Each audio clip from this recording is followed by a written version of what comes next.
بعت أو اشتريت ولقيت المبيع ناقص أو طلع فيه زيادة، اعرف حقك القانوني الكامل والمادة اللي بتحميك. كتير بنقابل الحالة دي، واحد يشتري بضاعة أو عربية أو شقة أو حتى قطعة أرض، ويتفاجئ إن الحاجة اللي استلمها أقل من المتفق عليه، أو العكس، البائع يسلم حاجة وبعدين يكتشف إنه سلم أكتر من الكمية أو المساحة اللي موجودة في العقد. ساعتها تفتكر مين له حق يرجع على التاني، وايه نوع الدعوة اللي ممكن ترفعها، وهل لازم يكون معاك ورقة تثبت الحق ده ولا لا، والأهم، هل في مدة معينة لو عدت عليك حقك يضيع؟ تعال أقول لك كل حاجة عن الموضوع ده ببساطة شديدة جدا. القانون المدني نظم الموضوع ده بشكل واضح، وادى لكل من البائع والمشتري حقوق واضحة جدا في حالة العجز أو الزيادة في المبيع. يعني لو حضرتك اشتريت قطعة أرض مساحتها 200 متر مثلا، وبعد ما استلمت لقيت قطعة الأرض دي على الطبيعة 150 متر، وقتها ليك حق قانوني إنك تطلب إنقاص الثمن بما يتناسب مع العجز، ومن حقك طلب التعويض كمان لو العجز سبب لك ضرر.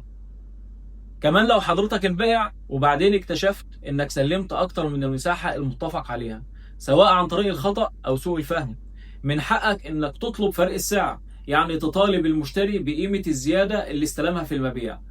وده مش حق عادي، ده حق بيحميه القانون المدني حسب نص المادتين 433 و 434، وبالتالي ممكن ترفع دعوة بالحق ده. فلو انت مشتري، الدعوة هيكون اسمها دعوة انقاص ثمن وتعويض عن العجز الموجود في المبيع. ولو انت بائع، هيكون الدعوة اسمها دعوة مطالبة بقيمة الزيادة او دعوة استرداد ما دفع بغير حق. بس خلي بالك من نقطة في منتهى الخطورة، الدعوة دي لها مدة قانونية هي سنة واحدة فقط من تاريخ تسليم المبيع أو من وقت اكتشاف العجز أو الزيادة. يعني لو سبت الموضوع وسكت أكتر من سنة، حقك ممكن يضيع بالتقاضي حتى لو أنت كنت مظلوم. وفي حاجة كمان مهمة، مش شرط يكون معاك ورقة تثبت العجز أو ورقة ضد تأكد إن في عجز في المبيع. ممكن تثبت العجز أو الزيادة بعقد البيع نفسه، أو بمحضر التسليم، أو بمعاينة، أو بأي رسائل إلكترونية أو مكتوبة بينك وبين الطرف الثاني يكون فيها إقرار ضمني بالمساحة اللي حصل الاتفاق عليها، او بالشهود، او من خلال ندب خبير في الدعوه. يعني ما تخليش حد يضحك عليك ويقول لك مفيش معاك ورقه تثبت العجز او الزياده. القانون بيديك اكتر من طريقه لاثبات حقك.